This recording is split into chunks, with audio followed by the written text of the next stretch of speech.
Hello guys, welcome back to my channel. Thank you very much for your wonderful support so far. I'm indeed very grateful. In this video, we shall be analyzing Saint Obi's toxic marriage and all the controversies surrounding his death. Obi Nwankwo, also known as Saint Obi, is a veteran Nigerian actor, producer and director who was born on the 16th of November 1965 in Port Harcourt, Rivers State, Nigeria. He is well known in Nollywood for his roles in films such as Festival of Fire, Hearts of Gold, Executive Crime, and State of Emergency. Obi grew up in Jos Plateau State, Nigeria, as the only son in a family of 9 children, where he completed his primary, secondary, and tertiary level of education. He attended Zhang Secondary Commercial School and graduated from the University of Jos in 1991 with a bachelor's degree in theatre arts. Obi had always wanted to be an actor since he was a child, inspired by foreign movies. Saint Obi first appeared in Nollywood in 1995. He rose to prominence in 1996 after appearing in a popular NTA commercial series. Since then, he has appeared in over 250 Nollywood movies, including Candlelight, Goodbye Tomorrow, Hearts of Gold, Executive Crime, State of Emergency, War Front, and The President Must Not Die. In 2001, he produced his first film, Take Me to Mama, in which he starred as Jerry along A.B. Sam. A few years ago, the actor retired from acting to focus on the production and business aspects of the entertainment industry, among other things. In an interview, he stated that he needed to move behind the scenes in order to improve things. He denied quitting acting because jobs were no longer available, but rather because he needed to do other things. He said, and I quote, "As you get older, you realize you don't have to be in every movie. If you've been following my career, you will know that over the years, I went from doing 10 movies a year to 6. I later reduced it to 1 per year because I felt that what matters is how well you act, not how many times you appear in a movie," the actor explained. Obi is the founder and CEO of White International Limited, a production, talent, and brand management and public relations firm based in Nigeria and in the United States of America. Saint Obi has received numerous film accolades, including Best Actor in Nigeria at the Africa Movie Academy Awards, Best Actor in Africa at the Africa Magic Viewers' Choice Awards, Most Prominent Actor in Nigeria at the City People Entertainment Awards, and Best Actor in a Leading Role at the Nollywood Movie Awards. Keep watching the video as we go into the analysis of Saint Obi's toxic marriage. If you have watched this video to this point and you've not subscribed, please kindly like the video and subscribe to my channel. Kindly also turn on the notification button so that when I post another video, you'll be the first to see it. Thank you. Many ladies wanted to date and marry Saint Obi, but because of his busy schedule, he did not have time for them. Linda Amobi was a top executive at MTN Nigeria at the time. Linda knew Saint Obi from his movies and liked him even before they met physically and planned to meet him. They eventually met physically and fell in love. Their wedding was in 2006 in Anambra State, Nigeria. Many dignitaries were in attendance. They both took a break from their businesses for their honeymoon, and that was when they started knowing themselves because they didn't have time to do so when they met due to their individual busy schedules. In order for their marriage to work, the couple decided that one of them will quit his or her job because both of them were too busy. Saint Obi quit his own job since his wife earned more than him at the time. He was hardly around, and his constant absence may affect their marriage negatively. With some financial support from his wife, he was able to establish an oil servicing and exploration company in Lekki, Lagos, Nigeria. This company became big, with a net worth running into millions of naira. This quit from Nollywood didn't go down well with Saint Obi's colleagues in the Nollywood industry, as they had not had enough of him.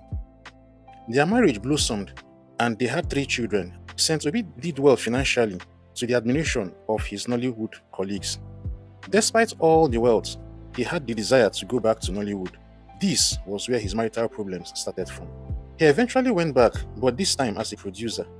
This led to the establishment of his second company, which was a production company called White International Limited. He secured the job of the media company for Dr. Goodluck Ebele Jonathan's presidential campaign. He started giving more attention to his production company, and his oil servicing and exploration company started suffering. He eventually started pulling money out from the oil servicing and exploration company to fund his movie productions. This caused a lot of problems between him and his wife, to the point that his wife now started suspecting him of infidelity. They started quarreling and fighting occasionally to the point that their neighbors come in to intervene in their matter. Although Linda has not made this part of their marriage public, but some of their former neighbors have said that Saint Obi was physically abusing his wife, Linda, and squandering her money as well. You can pause the video in order to read the comments on the screen.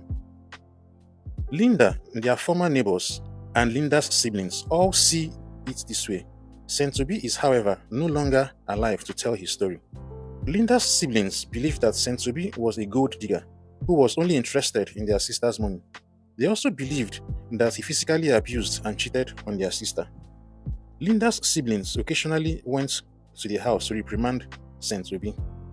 Saint Obi and his family, however, believed that Saint Obi worked very hard to make his money and did not solely depend on his wife's money. Linda's siblings were also not happy because they stopped getting much money they were getting from their sister, Linda, before she got married to Saint Obi. Saint Obi insisted that the women they accused him of cheating with were his business associates and nothing more. Their marital problems continued until Linda involved her brothers Michael and Chukwuma Amobi, who decided that they were going to teach Saint Obi a lesson. This influenced Saint Obi's decision to tell his wife that he was going to file for a divorce and accused the Amobi brothers for threatening to kill him.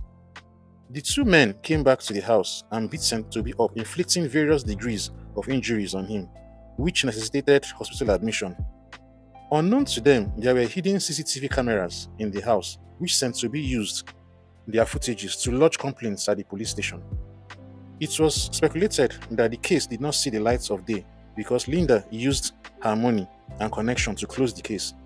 Afterwards, Saint Obi filed a lawsuit against his wife and brothers for attempted murder and for divorce at the High Court of Ogun State, Nigeria. Saint Obi moved out of his matrimonial home to a new place. Linda constantly refused to show up in court for the lawsuits.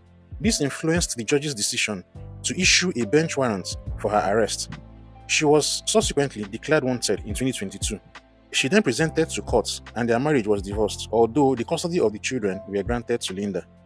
Linda now did the unthinkable by hiring security operatives to prevent Saint Obi's access to the children. The battle for custody of their 3 children sent Saint Obi into depression. He became an emotional wreck. He could no longer focus on his job and life. Shortly after this, he became ill and had to sell off his SUVs to take care of his health condition. He also got some saloon cars to be used as Uber taxis. A darker version of this story says that when Linda involved her brothers in the matrimonial issues with Saint Obi, they went fetish. Occasionally, Saint Obi will see strange creatures chasing and beating him in the dream and will wake up with strange marks on his back. Like I said earlier, Obi is no longer alive to tell his story. Besides, he decided to keep his health condition personal. He, however, continued to deteriorate. He called Chidi Chikere in January 2023 for a hangout, but due to Chidi's busy schedule, he could not make it. Chidi, however, offered him a movie role in February 2023, which he declined. It was not a movie role that he called Chidi for. He called him to pour out his heart to someone, but unfortunately, Chidi did not know this. When Saint Obi could no longer fund the treatment of his health condition, he relocated to his sister's house in Jos Plateau State, Nigeria. He was constantly being taken to the Jos University Teaching Hospital, JUT, for an undisclosed illness. Saint Obi kept his ordeals and health condition away from everyone. It was only in April 2023 that he started opening up to a few friends. First, he called one of his friends in the United States of America to tell him that he was dying and wanted his prayers. 2 weeks before his death, he called his mentor in the Nollywood industry, Zeb Ejiro, to tell him that he was admitted in hospital. Ejiro told him that everyone had been looking for him. Saint Obi told him how he has had multiple surgeries and still very ill.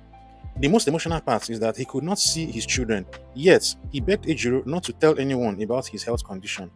Zeb Ejiro had said that he had earlier called Saint Obi to feature in the remake of his 1990s production Ripples, but when he could not get in touch with him, he moved ahead to commence production without him. On Sunday, 7th of May 2023, Saint Obi unfortunately died. The news could not be announced officially due to the disagreements between the siblings. It was gathered that this was because weeks before his death, not all his siblings knew where he was or about his present health condition. They did not know that he was in their sister's house in Jos Plateau State, Nigeria. The Nollywood industry and the world at large will miss Sentobi. May his soul rest in peace. Thank you very much for watching this video till the end. I'm indeed very grateful. Please kindly like the video and subscribe to my channel. Kindly also turn on the notification button so that when I post a new video, you'll be the first to see it. You can also watch any of my other videos by clicking on any of the links on the screen. You can also share this video if you can. Until my next video, stay blessed.